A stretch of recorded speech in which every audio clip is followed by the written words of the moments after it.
একটু বেশি হয়ে গেল না? তাই বলে প্রথম ম্যাচে হ্যাটট্রিক করে ফেলতে হবে? প্রথম ম্যাচেই বিশ্বকাপের অল টাইম টপ স্কোরার হয়ে যেতে হবে? প্রথম ম্যাচেই ৩৭ বছর ৩৫৭ দিন বিশ্বকাপের সবচেয়ে বেশি বয়স্ক প্লেয়ার হিসেবে এই রেকর্ড করে ফেলতে হবে? না, লিওনেল মেসি পেনাল্টি ছাড়া আপনি গোল করবেন, সমালোচকদের তাহলে আপনি কি দিলেন? সমালোচকদের কিছু বলতে দিবেন না? ওদিকে তো আরেকজনের ধরেন যে মাথা খারাপ হয়ে গেছে, আমি তাহলে কি করবে? অল টাইম গ্রেটের যে হিসাব অনেকে তো মানতে চায় না। এতক্ষণ যা বললাম এগুলা বেশিরভাগ ক্ষেত্রে মূল্যহীন কথাবার্তা। যেটার মূল্য সবচেয়ে বেশি সেটা হচ্ছে লিওনেল মেসির গোল দেখার পরে পিটার ড্রিউরের কমেন্ট্রির একটা অংশ আমার সবসময় মনে হয়। মেক্সিকোর বিপক্ষে বিশ্বকাপে গোল করার পরে পিটার ড্রিউরে বলেছিলেন, that's what they came for. Messi goal করলেই আমার ওই কথাটা মনে হয় যে পুরো স্টেডিয়াম ভর্তি মানুষ টিভি স্ক্রিনের সামনে, জায়ান্ট স্ক্রিনের সামনে কিংবা ফোনে দেখা ভক্তরা মেসির গোলটা দেখার জন্যই বোধহয় বসে। That's what they came for. Lionel Messi বিশ্বকাপের প্রথম ম্যাচে হ্যাটট্রিক করে না, মেসির বার্তা দেওয়ার কিছু নাই।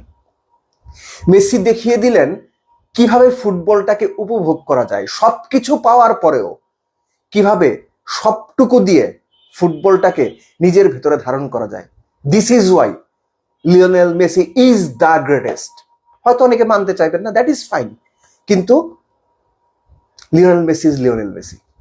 আলজেরিয়ার বিপক্ষে আমি ছোট কয়েকটা জায়গার কথা বলি। আর্জেন্টিনাকে আপনি কয়বার দেখেছেন উইং ব্যবহার করে তেরে ফুরে অ্যাটাক করতে? আর্জেন্টিনাকে আপনি কি দেখেছেন অ্যাটাক করার জন্য মরিয়া হয়ে গেছে? আর্জেন্টিনার দুই উইং ব্যাককে আপনি কতবার দেখেছেন বারবার ওভারল্যাপ করতে? আর্জেন্টিনা আলজেরিয়ার বিপক্ষে ম্যাচটা খেলেছে একটা মেন্টালিটি নিয়ে, কন্ট্রোল। শুরু থেকে শেষ কন্ট্রোল, প্রতিটা জায়গায় কন্ট্রোল, মিডফিল্ডে কন্ট্রোল, উইং ব্যাক পজিশনে কন্ট্রোল, ডিফেন্সে কন্ট্রোল। আর্জেন্টিনা হুড়োহুড়ি করেনি। প্রথম গোলটার কথা আপনি চিন্তা করেন, সেন্টার বক্সের থেকে প্রায় ৫-৬ গজ পেছনে রড্রিগো ডি পলের কাছে বল, ওপরে লিওনেল মেসি, একটু জায়গা ছিল এবং খুব বেশি স্পেস যে ছিল ব্যাপারটা কিন্তু ওরকম না। এবং আশপাশে ৪-৫ জন প্লেয়ার ছিলেন, ২ জন মিডফিল্ডার, ২ জন ডিফেন্ডার। ওর মধ্যে একটা পাস, মেসি বল পেলেন, টিপিক্যাল লিওনেল মেসি, গোল।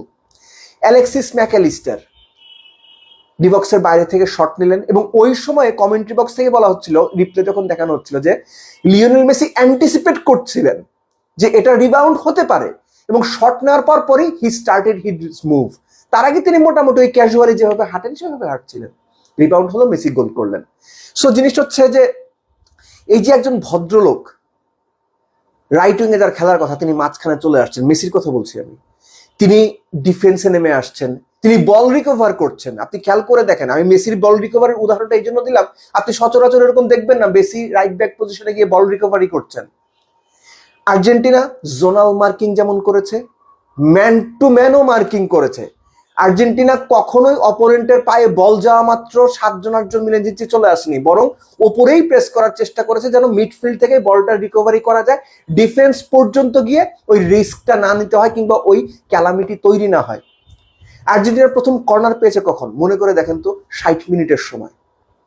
সো আর্জেন্টিনা ওভার অ্যাটাকিং হতে যায়নি, আর্জেন্টিনা 30 গোল করতে যায়নি। আর্জেন্টিনা খুব ভালো জানতো ম্যাচ যদি কন্ট্রোল করা যায়, টেম্পো যদি নিয়ন্ত্রণ করা যায়, এবং ইন্টারেস্টিংলি দুই উইং ব্যাককে, নর্মালি আমরা বিশ্বকাপের এখনো যে ম্যাচগুলো হয়েছে বেশিরভাগ ম্যাচে দেখে কিন্তু সবসময় দেখে অভ্যস্ত যে তাদেরকে অনেক বেশি ওভারল্যাপিং করানো কিংবা তাদেরকে অনেক বেশি নিচে নামিয়ে আনা, স্কালোনি এই ধরনের ট্যাকটিক্সে যাননি, মাঝখানটা কন্ট্রোল করতে চেয়েছেন। কখনো 3 মিডফিল্ডার, কখনো 3 মিডফিল্ডারের সাথে এক্সট্রা একজন, ফার্স্ট হাফে আলমাদা ছিলেন। সো এই যে কন্ট্রোল করে ম্যাচ জেতা, আর্জেন্টিনা একটা স্টেটমেন্ট দিল যে অ্যাকচুয়ালি এই বিশ্বকাপে, ওই যে ম্যাচের আগের দিন আমি বলেছিলাম যে বিশ্বকাপের টানা 5 ম্যাচে 5টা স্ট্র্যাটেজিতে যে কোচ দল সাজাতে পারেন, মাঠে নামানোর সাহস দেখান, তিনি কি করবেন ভাই কেউ জানে না।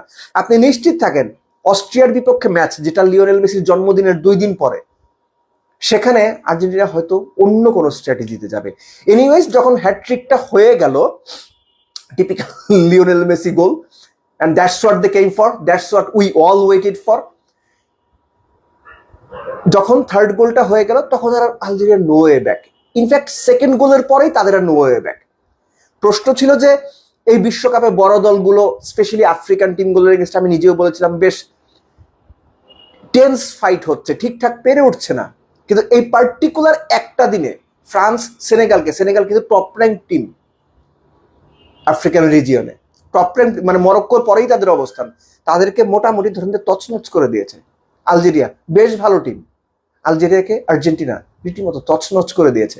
ছেলে খেলা না করলেও পুরো ম্যাচের কন্ট্রোল, আপনি বল পাসিং, পাস অ্যাকুরেসি এগুলো দেখবেন প্রায় সমান সমান, এমনকি ডিস্ট্রিবিউশন সবকিছু প্রায় সমান সমান। কিন্তু কন্ট্রোল যদি বলেন, ম্যাচের 90% কন্ট্রোল ছিল আর্জেন্টিনার কাছে। এবং আমার অনুমান আর্জেন্টিনা পরবর্তী ম্যাচগুলো ট্যাকটিক্যালি হয়তো চেঞ্জ করবে, কিন্তু কন্ট্রোল তারা ছাড়তে চাইবে না, কেননা আর্জেন্টিনা খুব ভালো জানে কন্ট্রোলটা যদি হাতে থাকে, অ্যাকচুয়ালি পায়ে থাকে, কন্ট্রোলটা যদি থাকে কিছু একটা করে দেওয়া সম্ভব।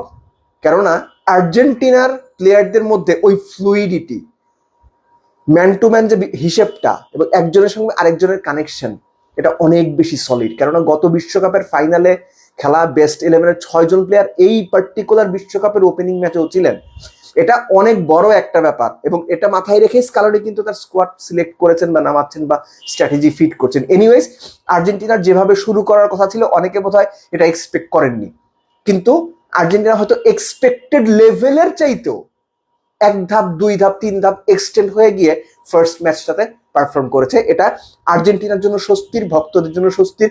মোস্ট ইম্পর্টেন্টলি বিশ্বকাপটা যারা সত্যিকার অর্থে যে বিশ্বকাপে আর্জেন্টিনাকে একটা বড় জায়গায় দেখতে চান, তাদের জন্য অনেক বেশি ফুয়েল জোগালো আর্জেন্টিনার এই ম্যাচের performance.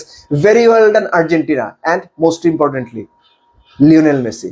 Actually he is the greatest ever.